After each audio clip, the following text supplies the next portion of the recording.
My name is Hugh Burgess. I am a chartered accountant by training.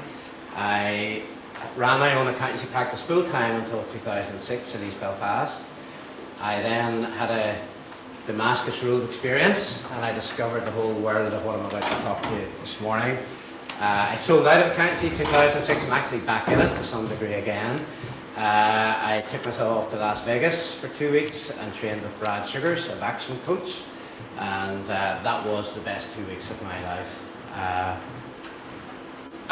Let's start where I started. First of all, let me get to know my audience a little bit better. How many of you have kind of know some of these authors here? How many have ever heard of Napoleon Hill, Think and Grow Rich? Good. I'd like to see who's in the audience. Has anybody ever read Wayne Dyer? Excellent, great favourite of mine. Very easy to read. The easiest author. A little bit more tricky. Anybody heard of this book, The Dynamic Laws of Prosperity by Catherine Ponder? Yeah. And this one here, I bet you catch you out in this one. The Power of Awareness by Neville Goddard. You're an expert. What's your name? Martin McCluskey, yes. This book here by Wayne Dyer. Who's read this book, this particular book, Wishes Fulfilled? Yes, well, Polly has, and you have? Well, this book here, which was written in 1951 by Neville Goddard, this is my favourite all-time book. It's just awesome. And the book that Wayne Dyer wrote is all based around this book. And it's all about the science of achievement. So how did I get into all this stuff? Well, I went out in business on my own. I trained as a chartered accountant and I decided to go out and develop my own accountancy practice. And in 1998, when the chips were down and I was sweating and I hadn't a clue where my next business was coming from, I needed inspiration. And I decided to subscribe to this. It's all tapes, that's how far back it goes. Look, probably selection of tapes. You don't get anything like that now. It's almost an antiques collection now. But anyway, that's what started me off. And The Science of Personal Achievement by Napoleon Hill was really based all around that book there. So that's what got me into this stuff.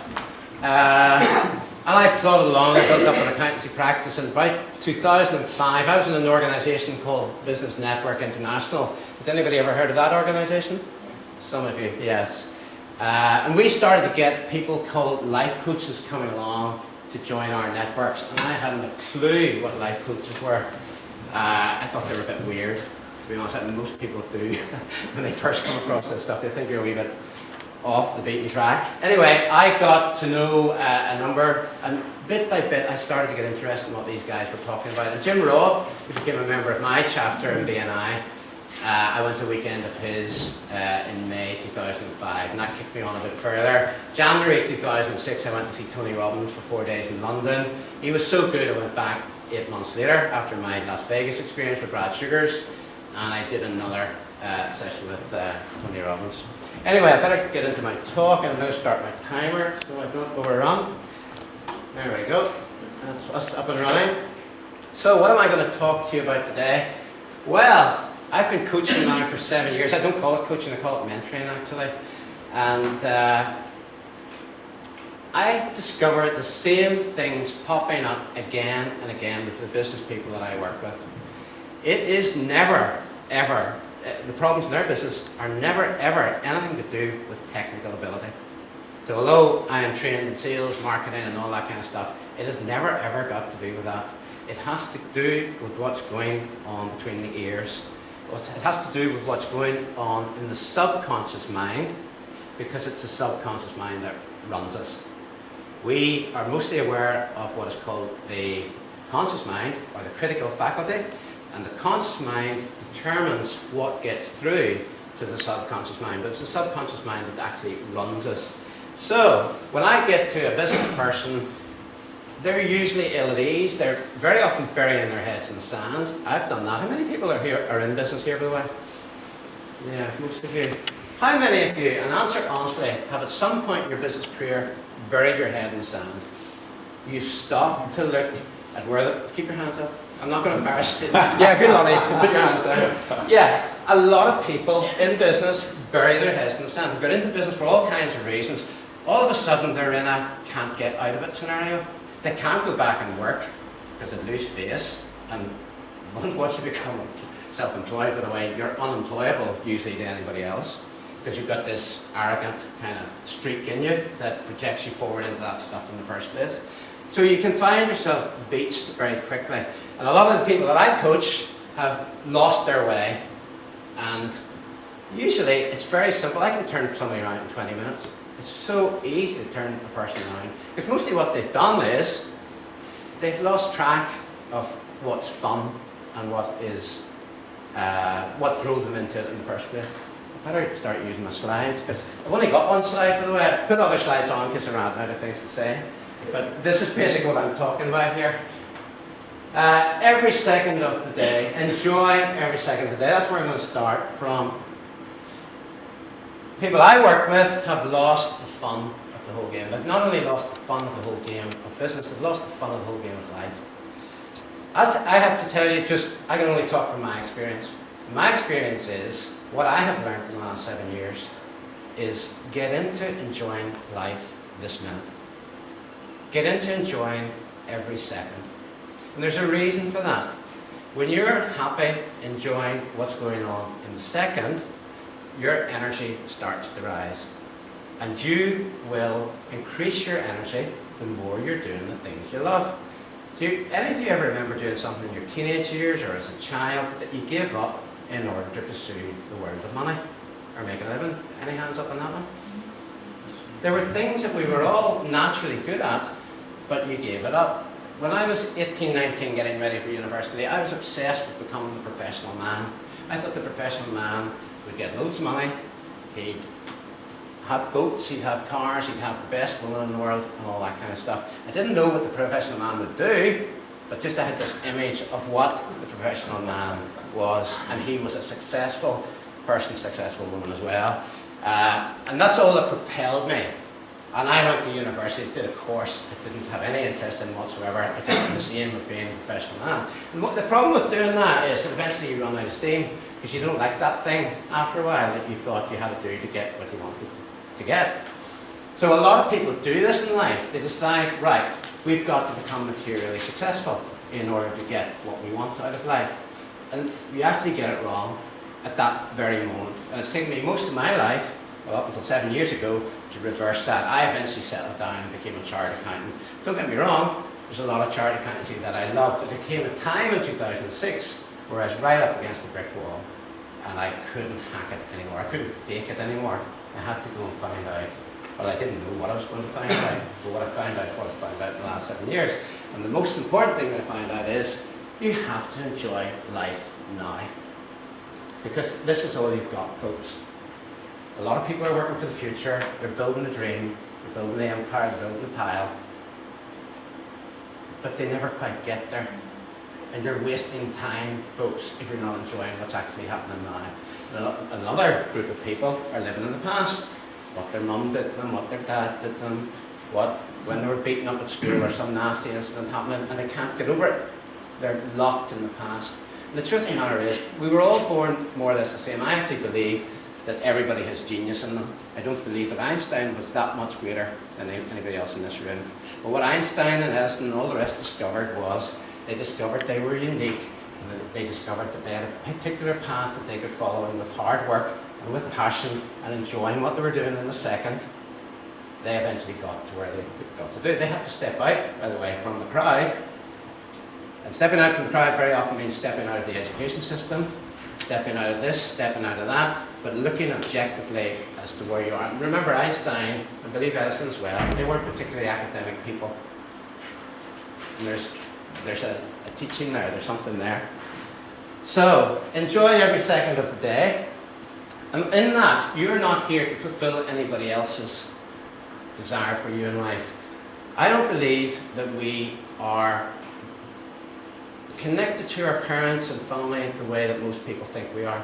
I believe we came to the planet, and by the way, I'm very influenced in this by what Wayne Dyer says about it. I believe we come here with our own agenda, and we actually choose the families that we come into. Yes, our parents physically created us, we conceived in our mother's womb and all the rest of it, and we do tend to adopt some of the characteristics of our parents, but I believe we're individuals. And for those who grew up in difficult circumstances, that should be a great release to you, because it means you're not of the same kind that you came from. You're here with your own agenda. You can create your own agenda. There are no limits to what you can create. And most of the great people in the world, the Richard Bransons, the Bill Gates, the Donald Trumps, well, some have got a little bit more advantage to give them a kickstart, but most of them are doing it in their fields for the first time because they realised that they have it all, and we have it all too. There's no difference between us and them. I better move on, and I also better check the time. Great. So the key thing is to be happy now. Oh, are we pointing that? Great line I learnt in Las Vegas with Brad Sugars was, what other people think of me is none of my business. Do you know that most of us are obsessed with what other people think of us? Do you know the honest truth is, nobody's thinking of us at all. That's the absolute truth. And so many people, particularly in Northern Ireland, are so flipping concerned about what they would think of you. So it's just something to drop, folks. They don't count at all. You're here to fulfill yourself. My view on life is, the only thing we're here to do is to enjoy every second of our life and make sure we're having a damn good time every second.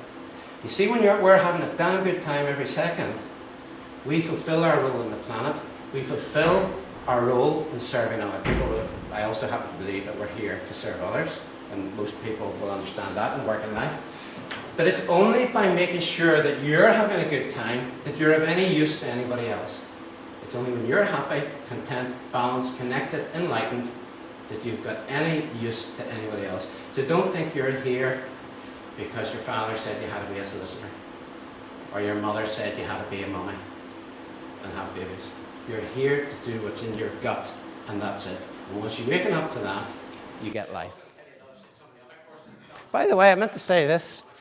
I'm not sure about this 10-minute question thing at the end. I'd rather you ask me questions as we go, because I find it easier to interact with an audience. So if a question pops up, raise your hand. We'll address it as we go through. Now, how do I get to this state of eternal happiness that I'm boasting about? Well, it's quite easy. Who's heard of Eckhart Tolle and being present? The whole key to this, folks, is to get into the now. It's to shut the mind down. I forgot to tell you, I was going to tell you some of the other courses I've done. In 2007 in Monaco, I trained under a very controversial coach in Ireland called Tony Quinn. Who's heard of Tony Quinn? There we go. 1, 2, 3, 4, 5. That's good. Because some people, if they heard that I trained under Tony Quinn, would walk out right now. But that's okay. There's only 5 of you, and you're not going to do that. Anyway, the next guy I trained under, because I was so dissatisfied, sit down, Collie. Because I was so dissatisfied with Tony Quinn, by the way, I'm not in the least dissatisfied with Tony Quinn now, because I eventually got 2 years later what he was teaching me. I just couldn't get it at the time, but I got it. And it's fantastic, and most of this stuff is based on what he teaches. Anyway, because I was so frustrated with Tony Quinn at the time, I took myself off and spent by the way, all of these courses cost an absolute fortune, but I spent another absolute fortune in 2008 with a fellow called Christopher Howard. Who's ever heard of Christopher Howard? Here we go. You boys have been all the same courses I've been on. And with Christopher Howard, I did my neuro-linguistic programming training, and I'm now a trainer of neuro-linguistic programming. Anyway, those are the most people that I've spent the money on to get trained. Anyway, where was I? I was starting to talk about shutting the mind down. Shutting the mind down, folks, is using the 5 senses. In our society, we think far too much. We were never designed to think as much as we do. Our brains are just a tool. They're there to work out sets of accounts. They're there to build buildings, and that's it. They're not supposed to go on with the self-talk, on and on and on and on and on, taking your energy, destroying it, and wiping you out. So each of you in the room, every human being in the world, needs to take time out doing nothing. Just doing absolutely nothing. And as you do nothing, folks, there's a fabulous thing happens to you. Your energy starts to rise. Because all this rubbish thinking that most of our society does just wears out the energy. It creates depression, it creates anger, it creates a lot of useless things that we buy into and we don't need. So, shutting the mind down is quite simple. When I was taught this in Monaco, we sat in a room for about 3 or 4 hours, just looking out over descriptive words in 5 senses areas. One was visual, so we worked on visual words. We worked then on auditory words, which is sound. We worked on kinesthetic, which is feelings, which is both emotional feelings and physical feelings. The feelings of heat, the emotional feelings of sadness, joy, whatever. And finally, the 2 smaller ones are what you taste and what you smell. Now, when you are focused on those things, and say you're out for a walk, you go for a walk in the Mourne Mountains and you're walking past a river, with your eyes, you're noticing the river, you might hear the sound of the lapping of the water, you're noticing the beautiful mountains, birds in the sky, maybe a beautiful clear day, visual things, right? You're not thinking. While you're noticing things, you're not thinking. While you're listening to the sounds, you're not thinking.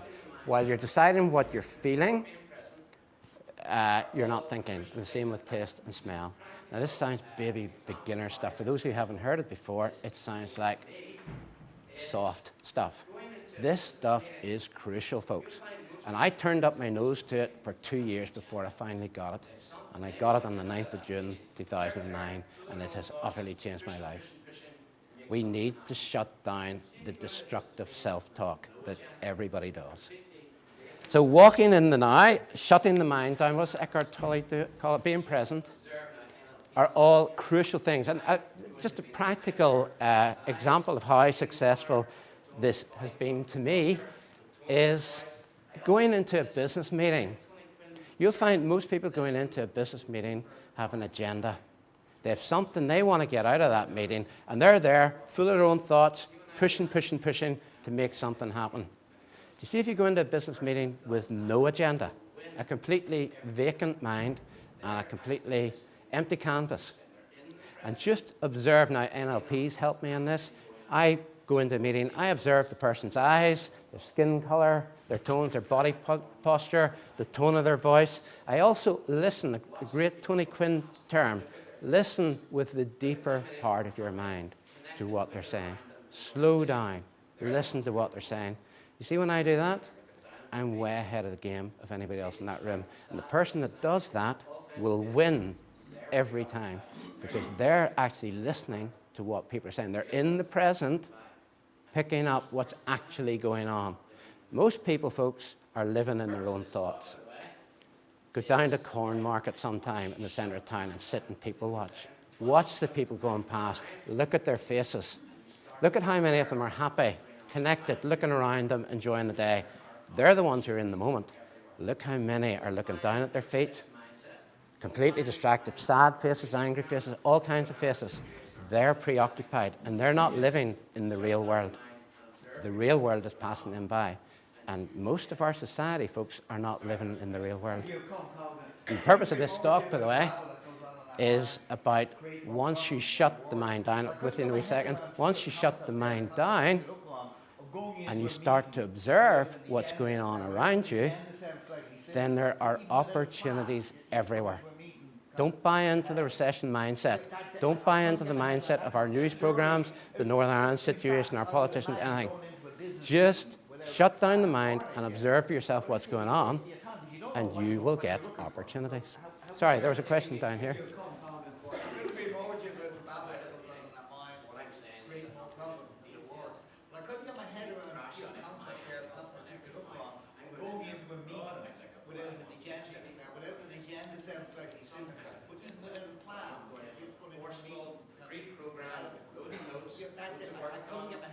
Yeah, well, in fact, I would imagine going into a business meeting without a plan or an agenda would actually be a waste of your time. You don't know what you're looking for. Well, you're taking me too literally. Of course, there'd be things that I'd want to get out of the meeting. But what I'm saying is I'm not going in with detail to thrash out my angle on every point. I'm going in there with a broad outlook of what I want to achieve. So yes, I'm going in with some kind of agenda, but I'm not going in with the forceful, pre-programmed, loads of notes, loads of work done, because that just bottles you up. That clogs up the system and clogs up the thoughts. So yes, you're taking me a little too literally, and it is the way I said it, because I was trying to exaggerate the point. But right to raise it.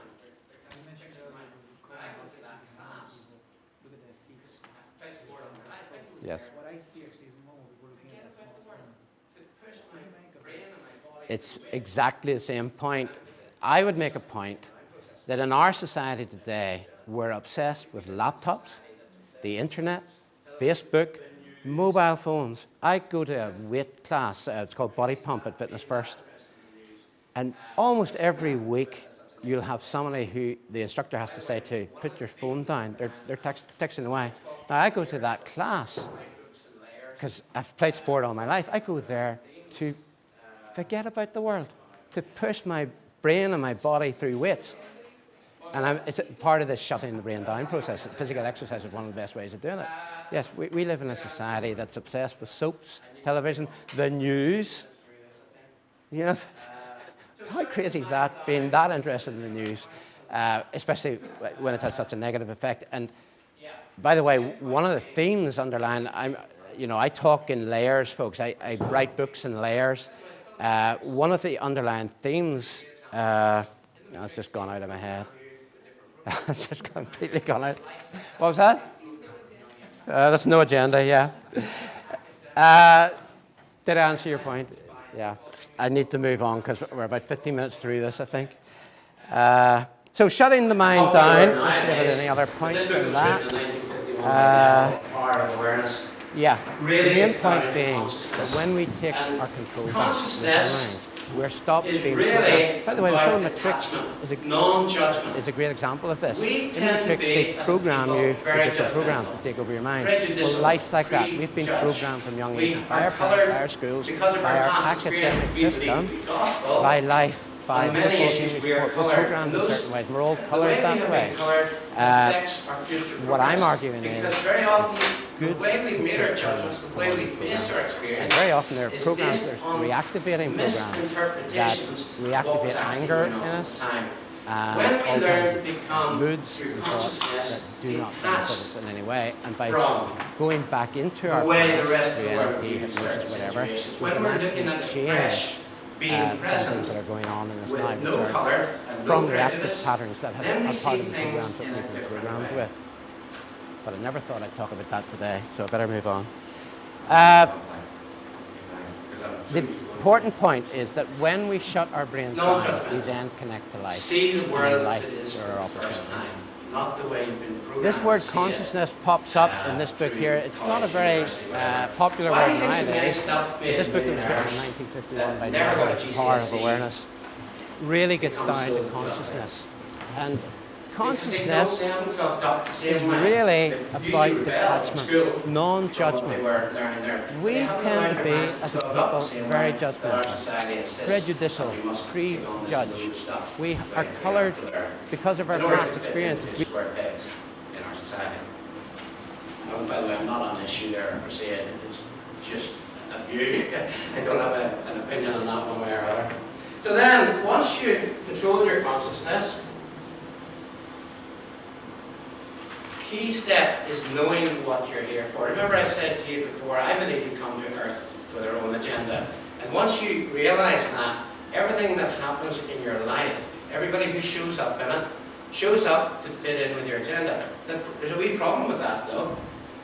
Most people don't realize they're here with a pre-programmed purpose. What is your pre-programmed purpose? It's what you're good at. It's what makes you feel good. It's what you enjoy in the moment. So if you were great at art at school, but decided to give it up to do accountancy, fool, then you've gone down a different path which maybe doesn't fit in with who you are as a person. I did a talk about a year and a half ago in Ballymena to a group of business people, and a guy picked up on just one thing. I said it's very interesting about when you do talks. People pick up on little things. This guy told me afterwards, he was a solicitor, working at quite a high level, had to work very hard to get his kids through school and all the rest of it, but he lost completely the joy of life. And he said to me, you know, I used to really love playing the trumpet in a brass band. And I said, get back there. Even if you can't give up doing anything else, just get back to the things you love doing. When you love doing it, things happen. I'm remembering stuff from earlier in the talk, but I better move on. Get this done. Doing what you love doing, folks. So if you love playing golf, play loads of golf. If you love sport, You love cleaning the house. You love cooking. Whatever it is you do, even if you don't love these things, love doing them when you're doing it. When you're cleaning the toilet bowl, do you take pride out of doing it properly? Or do you just do it because you've got to do it and nobody else is doing it? Enjoy the moment, folks. Enjoy everything. I remember studying years ago where under pressure in business, I'd get away from it and I'd go cut the grass or I'd go and wash the car. And I would love every second of it. I'd love being out in the fresh air, enjoying the detail. And life is in the detail. It's life where you see the opportunities.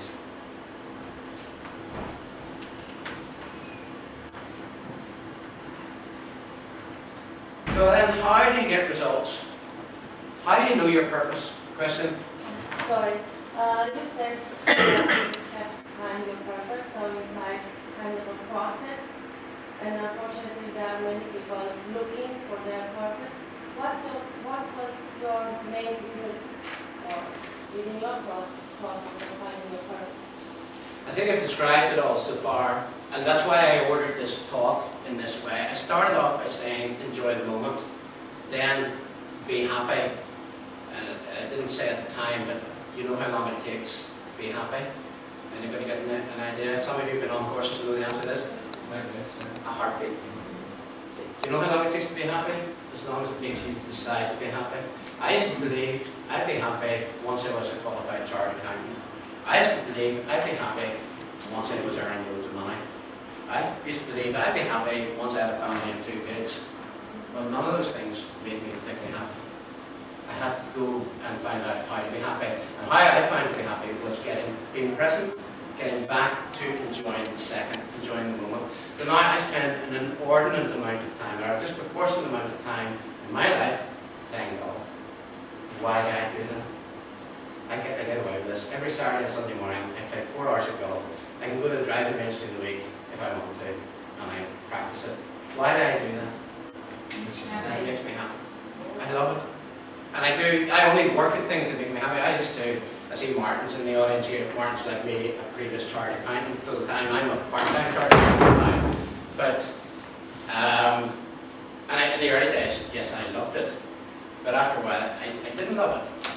So now, I used to work with clients, and Martin, I'm sure will identify with this, that I really didn't like. You guys struggled to pay me. And I had other clients, and I'd love to talk for some time, and I did once before this camp about the 80-20 rule. In business, 80% of your money comes from 20% of your clients. But the dodo here kept working on the 80% of the clients. The way to make money, folks, in business is working your 20% that's bringing in 80% of your income. And if you actually do the sums all the way through, each one of those persons in the 20% category is bringing on average 16 times the amount of income that the 80% people are bringing in. So there's an easy way to do business. Work with the people you love who are bringing you in the most money, and get rid of the people, or spend less time with them, that are bringing you in pittance. Work with the people you love. Work in the kind of work that you love. Your business will go through it. I've had 2 opportunities in the last 2 months. I'll get back to your question about the purpose of it in a second. But it kind of answers it. I've had 2 opportunities in the last 2 months. I'm just being made the area director of Business Network International in Northern Ireland. It'll take up about a third of my time doing it, and it's going to bring a considerable amount of money my way. Plus, the enjoyment fits in with everything I'm about, which is coaching. BNI is about coaching people to make more money in a networking situation. But not only that, and by the way, I did nothing to bring this opportunity to me, except rejoin BNI after 5 years away from it, about 9 weeks ago. But I've since learned that there's an opportunity to become a national trainer for BNI, and that will lead to worldwide global speaking opportunities, which is in my radar. But what did I do to force that to happen? Not a damn thing. It just fits in with who I am, what I'm about. I just go around being Hugh Burgess, whose mission is to help people find themselves and make more money in business. That's it. And everything I do kind of centers around that. Back to your purpose. How do you find your purpose? You find yourself first. You find what makes life enjoyable. That's it. And cut out the head stuff that's going on and just focus on what you enjoy doing.